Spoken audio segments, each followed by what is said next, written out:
Welcome to Threads of Truth, the podcast where real-life mysteries meet internet speculation. Today's case is one of the most heartbreaking cold cases in American history and one that haunted the public for more than half a century. It's hard to even picture it, really. How does a young boy, maybe 4, maybe 5 years old, end up just discarded in a cardboard box, naked, battered, malnourished, and with no name, no family coming forward, nobody claiming him? It's just profoundly unsettling. The image itself, even the old black and white photos, it's haunting. You see this little boy with this blank stare, almost this deep sadness. This is the mystery of the boy in the box, who for so long was known only as America's unknown child. And that image, that profound sense of loss and anonymity, it really struck a chord, didn't it? It haunted Philadelphia, haunted the whole country for well over 65 years. It taps into something fundamental, protecting children, wanting answers, needing justice. He became this symbol for all the forgotten kids. And what's so compelling is that even when there was a breakthrough, a huge one recently, it didn't exactly wrap everything up. No, not at all. It just sort of shifted the mystery, opened up a whole new set of questions.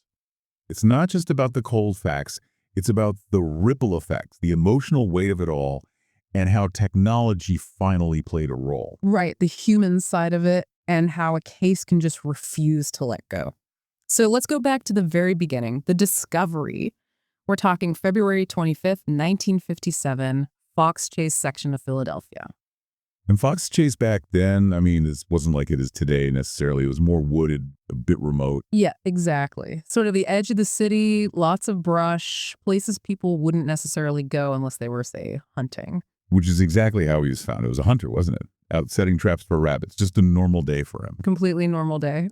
And he stumbles upon this large cardboard box just tucked away off a path. You wonder what he thought at first. Just trash somebody dumped. Probably. Or maybe something someone left behind. But it must have seemed off, out of place enough to check it out. And the box itself, that detail is just gut-wrenching. It wasn't just any random box.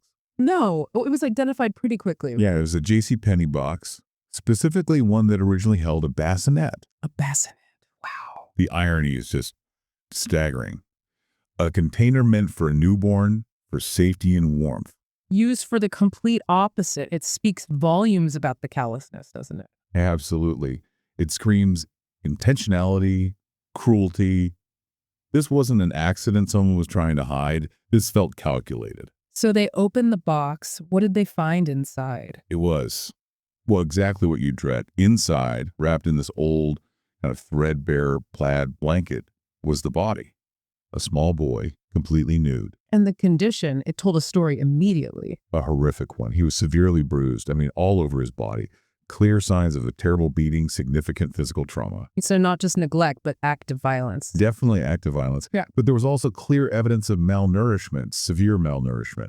Very underweight, suggesting this wasn't just a recent thing. It looked like long-term neglect, a lack of basic care. How old did they think he was initially? The initial estimates were a bit broad, somewhere between 3 and 7 years old.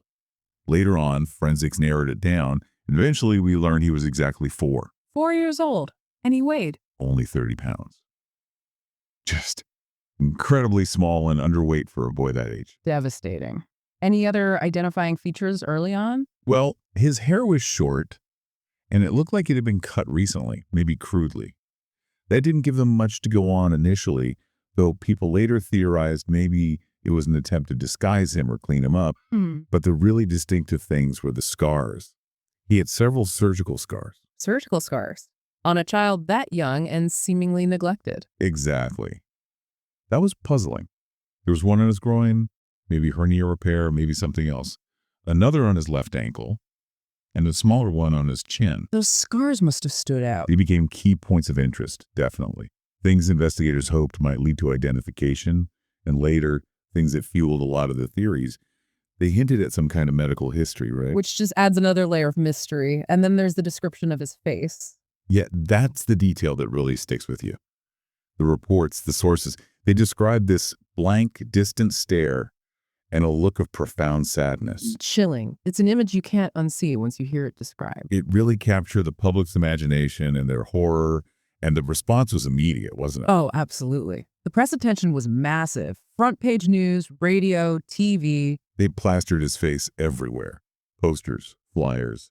Not just Philly, right? All over the country, they were sending them out nationwide, trying desperately to find someone, anyone who knew this child. And that's the most baffling part of the early investigation, isn't it?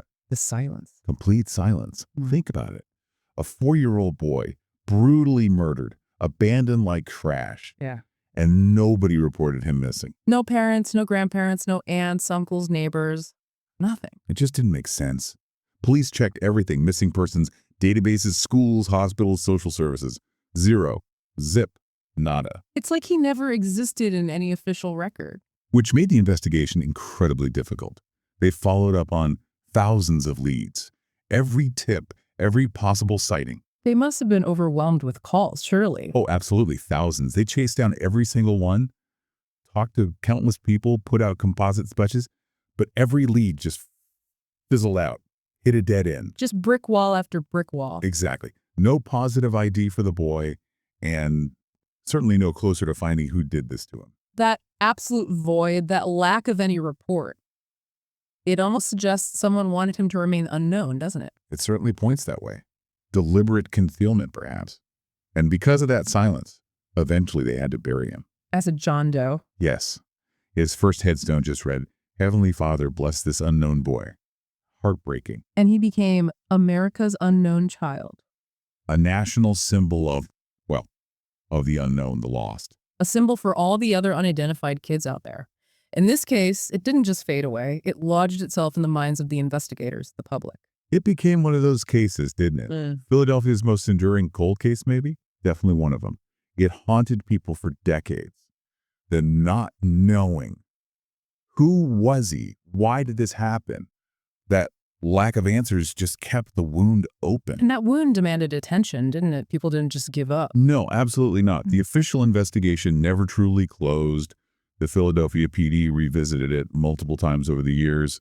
The FBI got involved at points too. Always hoping maybe new technology or a fresh pair of eyes. Precisely. But beyond the official efforts, you had these incredibly dedicated individuals and groups who just refused to let him be forgotten. Like who? Well, you have the detectives themselves, some of whom spent huge chunks of their careers on this one case, but also volunteer organizations. Think about the Doe Network. They work tirelessly trying to match unidentified remains with missing persons reports. Right, like a clearinghouse for these cases? Exactly. And then there's the VDOC Society. They're this group of forensic experts, retired investigators, profilers. They tackle really tough cold cases pro bono. They took a hard look at this one too. So experts volunteering their time just for the sake of finding answers. Yes. It really shows that deep human need for justice, for resolution, especially for a child. They just kept pushing, kept looking, kept hoping for a break. It's quite inspiring, that level of dedication. It really is. And all that time with no official answers, that created a vacuum, right? Which the public and eventually the internet rushed to fill with theories. Oh, definitely. Before the big DNA breakthroughs, the lack of facts just fueled endless speculation. And once the internet came along, well, that opened the floodgates. Armchair detectives everywhere. Exactly. The case was perfect for it, in a way. The haunting photo, the complete lack of information, was a blank canvas for theories. Okay, let's get into some of those. What were the big ones that circulated for years? Well, probably the most persistent one for a very long time was the foster home theory. Ah, yes, I've heard about this one. There was a specific woman pushing it, wasn't there? Right, a woman named Remington Bristow. She was a local psychic, actually, who became completely convinced, based on dreams and her own investigation, that the boy came from a foster home very near where his body was found. And her theory was? Pretty dark. She believed he was being severely abused in that foster home, and that his death was essentially covered up by the foster parents, who then disposed of the body. Why did that theory have so much staying power? It seemed to fit some pieces. It offered an explanation for the abuse, the secrecy, the local disposal. Bristow was relentless, even bought items from the foster home's estate sale that she thought were connected. Police took it seriously. Did they investigate the foster home? Extensively. They spent years looking into her claims, interviewed people connected to the home, even did some digging on the property. But ultimately, Nothing concrete. nothing they could definitively verify. No solid evidence ever emerged to link the boy to that specific home. It remained a compelling theory, but unproven. A frustrating dead end. Okay, what else? There was something about a letter, right? The M letter. Yes, that came later, in the Yeah. 2000s. A really disturbing anonymous tip from a woman identified only as M. And what did M claim? She claimed she knew who the boy was and provided these incredibly graphic, harrowing details about abuse he allegedly suffered. She implicated her own mother, saying her mother had bought the boy, kept him hidden, abused him, and that he died after a severe beating. That sounds incredibly specific and horrifying. It was. The details were chilling, and investigators certainly looked into it very seriously. But again, like the foster home theory, They couldn't verify it. couldn't verify it. There were inconsistencies or just a lack of independent evidence to back up her claims, so it remained this dark, unconfirmed story hanging over the case. Wow. So, aside from specific locations or people, what about theories explaining the lack of a missing person report? That led to the secret family theory, the idea being that the boy wasn't part of a normal, publicly known family unit. Like an illegitimate child, perhaps? Possibly. Or maybe a family living completely off the grid, or one with secrets they were desperate to hide. The thinking was maybe they were too ashamed or too scared of legal trouble, or somehow prevented from reporting him missing. Which would explain why no one came forward, even when his picture was everywhere. Exactly. And interestingly, this theory, in a general sense, kind of resonates with what was eventually discovered about his actual family background, although the specifics are different. It hints at a reason for the silence. Okay. And what about the idea that he wasn't even from Philadelphia? Right, that leads to the traveling family, or sometimes called the carnival kid theories. The idea here was maybe he was with a group that was just passing through Philly, Like carnival workers or migrant farm workers? or maybe even involved in some kind of illegal adoption ring, transient populations. The logic was, if something terrible happened to him, the group would just move on, leave town. And nobody local would know who he was, so no report would be filed. Precisely. It was another way to try and explain that baffling silence. And what about the scars? Did they generate specific theories? Oh, absolutely. The medical abuse theory. Yeah. Those surgical scars, groin, ankle, chin, were undeniable physical evidence. So people wondered if he'd been institutionalized. That was one line of thought. Maybe he had a chronic illness or a disability that required repeated medical procedures or even institutional care. And the theory was maybe something went wrong. Either something went wrong, a botched procedure, severe neglect in care, or maybe even deliberate medical abuse. And whoever was responsible wanted to cover it up by disposing of the body. So the scars were seen as a clue to a hidden medical history, possibly linked to his death. Exactly. It was a theory grounded in those physical marks, which gave it a certain plausibility, even if the rest was speculation. It's incredible how many different angles people explored over the years. And then came the internet age in full force. Yeah, that really amplified everything. Platforms like web sleuths, Reddit, YouTube, Yeah. they became hubs for people obsessed with this case. And people weren't just talking, they were actively investigating. Oh, yeah. Amateur detectives digging through everything they could find online, old news reports, police files if they could access them. They were making facial reconstructions. Trying to imagine what he looks like. Yes. Or doing age regressions, trying to match him to photos of missing kids from that era, comparing features, looking for similarities. That sounds incredibly dedicated, but also potentially problematic. It was a real double-edged sword. On one hand, you had incredibly passionate people pouring thousands of hours into this, genuinely wanting to help, sometimes finding small details others had missed. Their advocacy kept the case in the public eye, which is crucial. But the downside? The downside was a lot of wild speculation, misinformation, sometimes even accusing innocent people based on flimsy connections. It could definitely muddy the waters for the actual investigation. Right. But overall, that constant online attention, the documentaries, the podcasts, it absolutely kept the pressure on and ensured America's unknown child wasn't forgotten by new generations. That public investment was huge. And that public investment, that refusal to let go, ultimately played a part in the breakthrough, didn't it? Absolutely. It kept the case relevant, kept the pressure on for authorities to use every available tool. And finally, the tools caught up. So, 2019, they decide to exhume the body again. Yes, for the third time, actually. But this time with the specific goal of using the absolute latest DNA extraction and analysis techniques They needed a court order. It was a big step, but they believed the science was finally there. And it worked. It worked. The real magic happened between November and December of 2022, using advanced genetic genealogy. Explain that a bit. How does that work differently from just regular DNA matching? So instead of needing a direct match in a criminal database, genetic genealogy uses public genealogy databases sites where people voluntarily upload their DNA results to build family trees, like GE Match or Family Tree DNA. Okay. Investigators upload the unknown person's DNA profile. Then the system finds relatives, maybe distant cousins, third, fourth cousins, even further removed, who share segments of DNA. So they find distant relatives. Yeah. Then what? Then the painstaking work begins. Genealogists working with investigators build out family trees for those matches, sometimes going back generations, looking for common ancestors where different family lines intersect. By mapping these complex family trees, they can eventually triangulate and identify the specific branch and then the individual the unknown person belongs to. It's incredibly complex, detailed work. Wow. That sounds like finding a needle in a haystack, but with DNA and family trees. It really is. But it's revolutionized cold case investigation. Yeah. And in this case, it led to the answer everyone had waited 65 years for. December 8th, 2022, the announcement. Yes. Police held the press conference. After 65 years, America's unknown child had his name back. Joseph Augustus Zarelli. Joseph Augustus Zarelli, Ufe. finally giving him his identity. Born January 13th, 1953. He was 4 years old when he died. His identity hidden for 6.5 decades. It was a monumental moment. It really was. It felt like this collective sigh of relief almost. But also profound sadness, realizing he was just the little boy with a name all along. Exactly.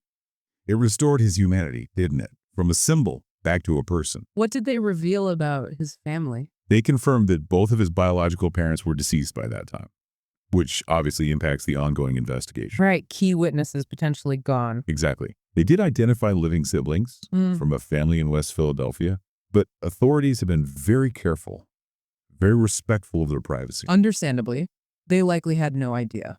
Reports suggest they had no knowledge of Joseph or the circumstances. So the specific identities of the parents haven't been fully released publicly to protect the surviving family. It's a really delicate situation. And his grave marker. It was updated. He has a new headstone now at Ivy Hill Cemetery.